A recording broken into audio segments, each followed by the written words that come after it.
मर्यादित भाषा का प्रयोग करते हैं, क्या कहोगे सर? चुनाव को अब 1 साल के लगभग दिन बचे हैं।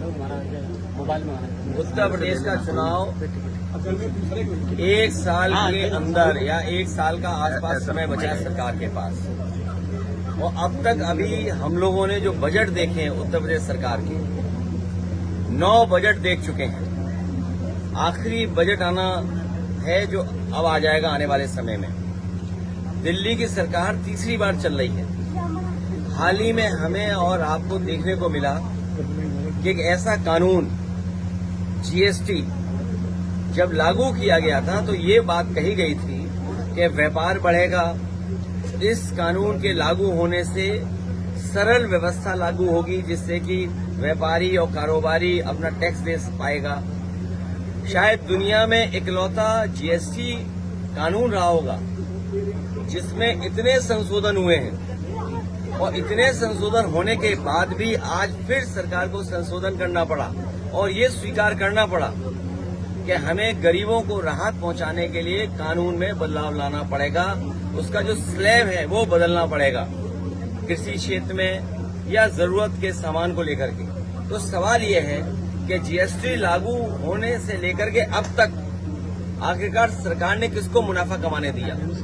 ये कौन लोग थे जो मुनाफा बेवजह कमा रहे थे? और याद रखना, कानून के और स्लैब के कम हो जाने से ये जो मुनाफा कमाने की जो आदत पड़ गई है वो मुनाफा कम नहीं होगा, महंगाई कम नहीं होगी। और दूसरी तरफ जो हमारा कारोबार बंद हो रहा है, अमेरिका ने जरूर टैरिफ लगाया है, हमारे कुछ काम पर कारोबार पर टैरिफ लगा दिया, लेकिन टैरिफ से ये लग रहा है कि भारतीय जनता पार्टी के नेताओं के मुंह पर भी टैरिफ लग गया है। आप उनसे सवाल नहीं पूछ सकते टैरिफ को लेकर के। हमारे भदोही का कारपेट, मुरादाबाद का ब्रास का एक्सपोर्ट, मेरठ का, सहारनपुर का, फिरोजाबाद का, तमाम जो एक्सपोर्ट होते थे अब पाबंदी लगने के बाद उनका नुकसान होना शुरू हो गया।